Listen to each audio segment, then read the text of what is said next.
నమస్తే, welcome to our channel. నేను మీ అనిల్.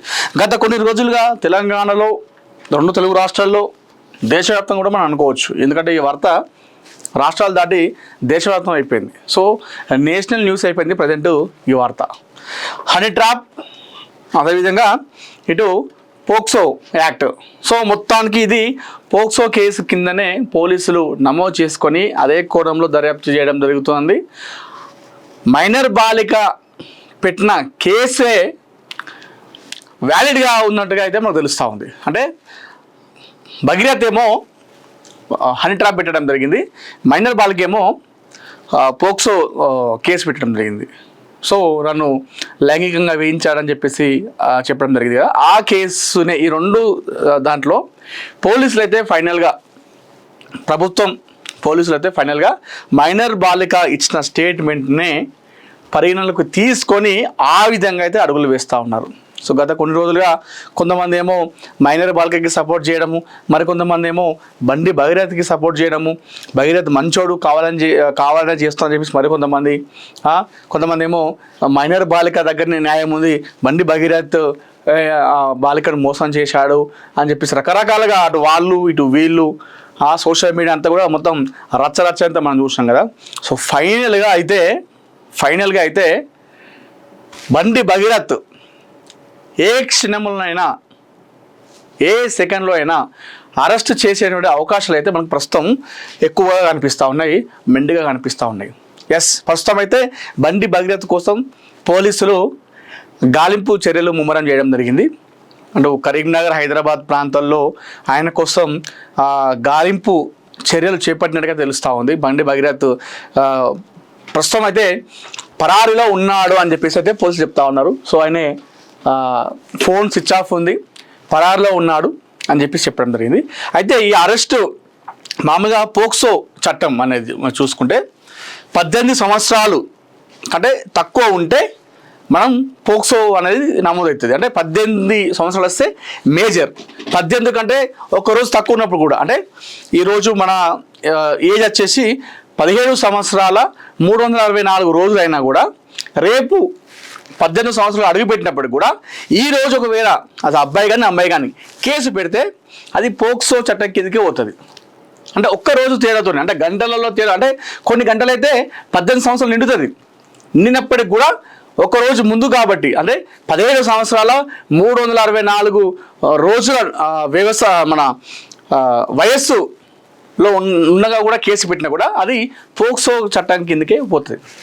అదేవిధంగా ఎందుకు ఇంత పోక్సో చాలామంది అంటున్నారు, ఎందుకు అంత కక్ష కట్టారు, అరెస్టు చేసేంత అక్కడ ఏంది అని చెప్పేసి చాలామంది అంటూ ఉన్నారు. అది బండి భగీరథ్ తప్పు ఉందా లేదా, బండి భగీరథ్ తప్పు చేశాడా లేదా అని మనం పక్కనే పెడదాం.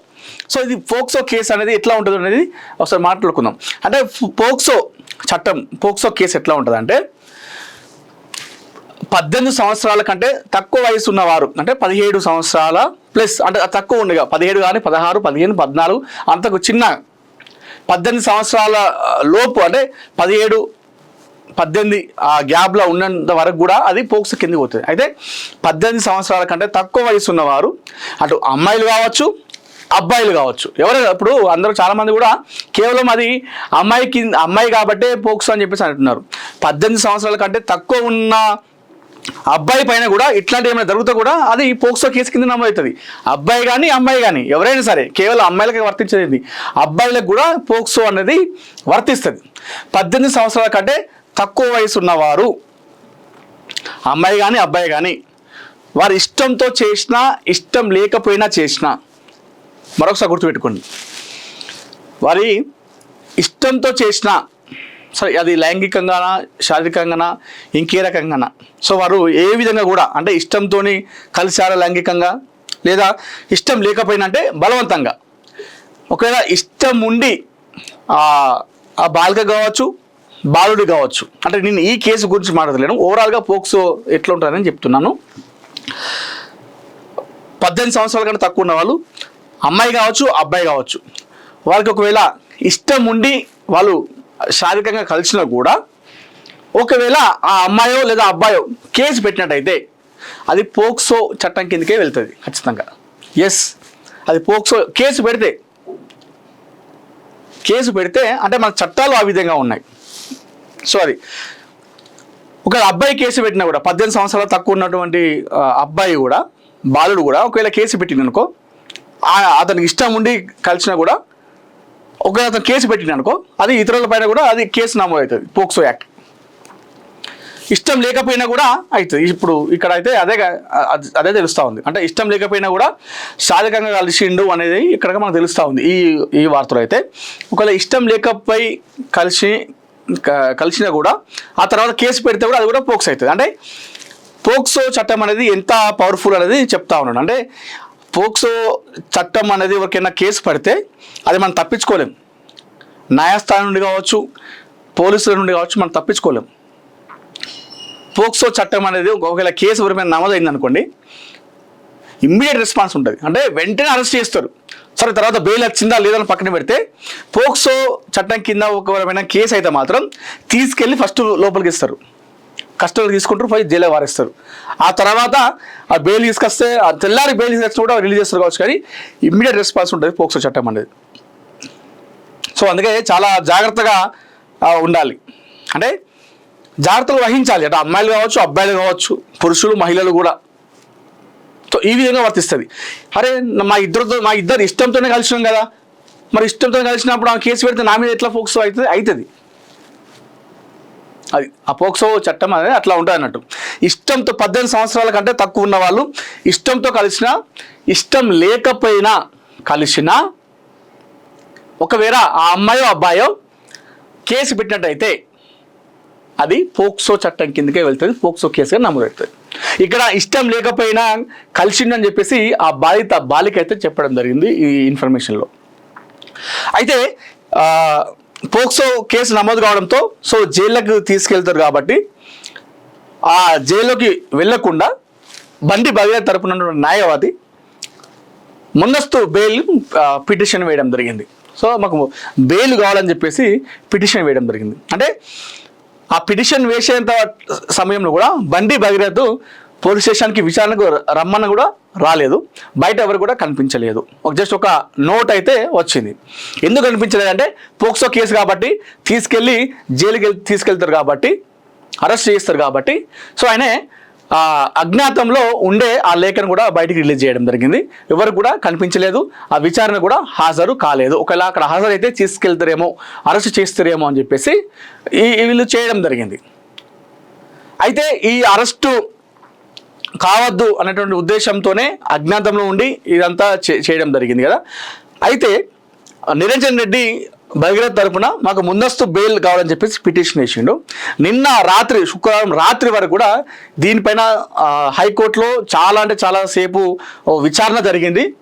ఆఖరికి ఒక బండి భగీరథ్కి ఇది కాస్త ఇబ్బంది కలిగించే వార్త అనేది వాళ్ళు ఇవ్వడం జరిగింది. సో ముందస్తు బెయిల్కి నిరాకరించడం జరిగింది కోర్టు.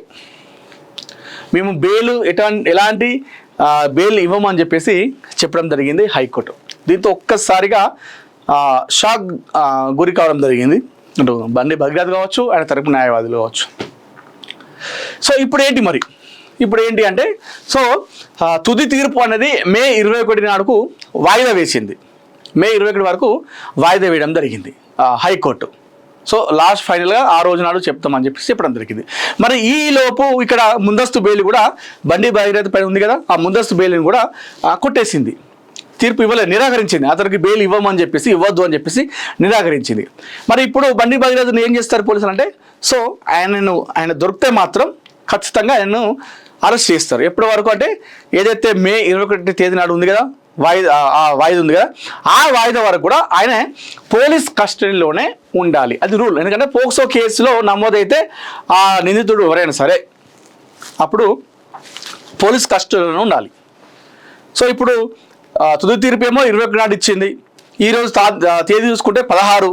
సో ఆ 21కి ఆ విచారణకు ఇప్పటికి చూసుకుంటే 5 రోజుల గ్యాప్ ఉంది.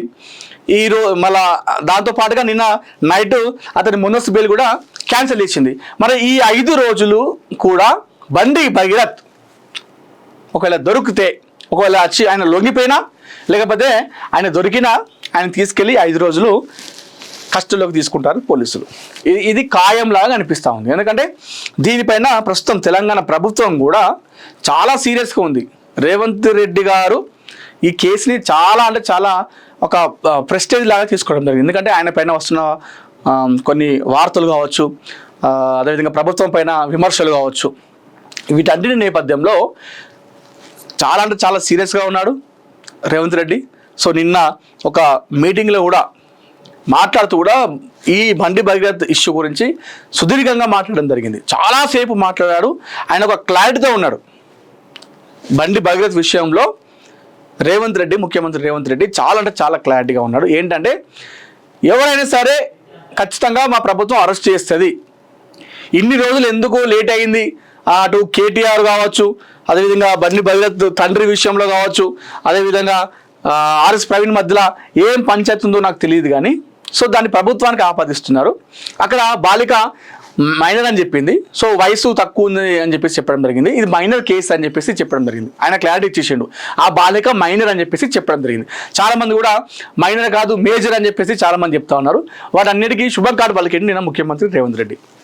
డైరెక్ట్ చెప్పేసిండు ఆ బాలిక మైనరే అని చెప్పేసి ఆయన కుండ బద్దలు కొట్టేసిండు. దాంతోపాటుగా ఈ ఇష్యూని కూడా చెప్పడం జరిగింది. బాలిక మైనర్ అని చెప్పింది. దానికి సంబంధించినటువంటి వివరాలను మేము సేకరిస్తున్నాం. దానికి టైం కావాలి. ఆ టైంలో మేము పనిచేస్తూ ఉంటే మా పైన విమర్శలు చేస్తారు. ఇది రాజకీయంగా ఎందుకు చూస్తున్నారని చెప్పేసి అటు కేటీఆర్ పైన, ఆర్ఎస్ ప్రవీణ్ కుమార్ పైన తీవ్రమైనటువంటి ఆయన విమర్శ చేయడం జరిగింది. ప్రభుత్వానికి పోలీసులకు టైం కావాలి.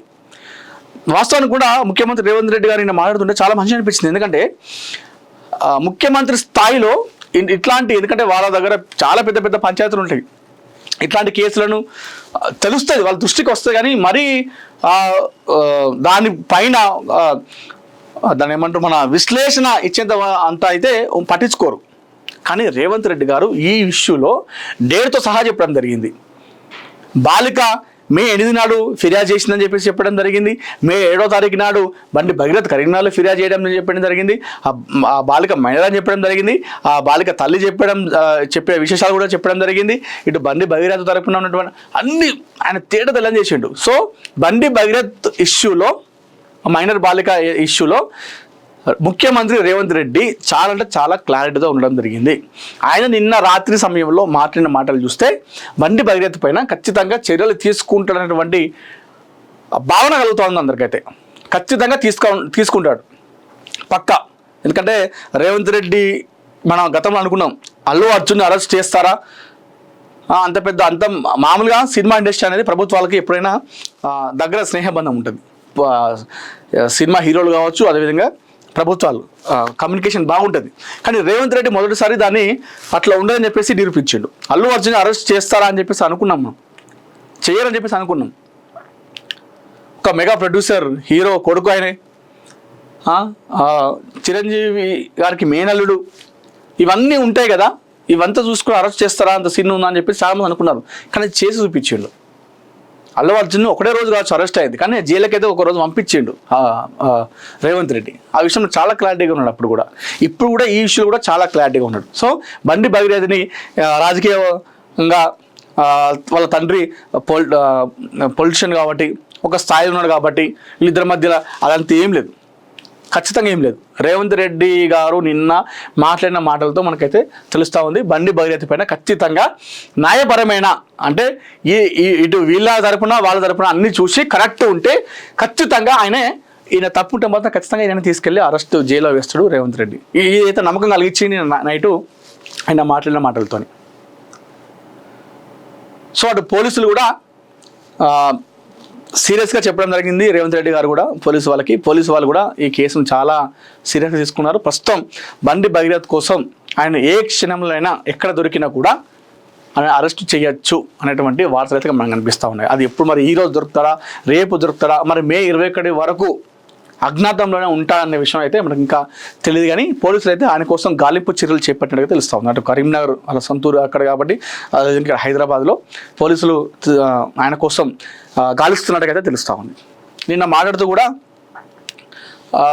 రేవంత్ రెడ్డి గారు మాట్లాడుతూ కూడా సో బండి భగీరథ్ తండ్రి ఒక స్థాయిలో ఉన్నాడు కాబట్టి ఆయననే ఈయనను పిలుచుకొచ్చి మీరే ముందుకు రావాలి, హుందాగా ప్రవర్తించాలని చెప్పేసి చాలా ఒక సూచన కూడా చేయడం జరిగింది. చాలా మంచి అనిపించింది.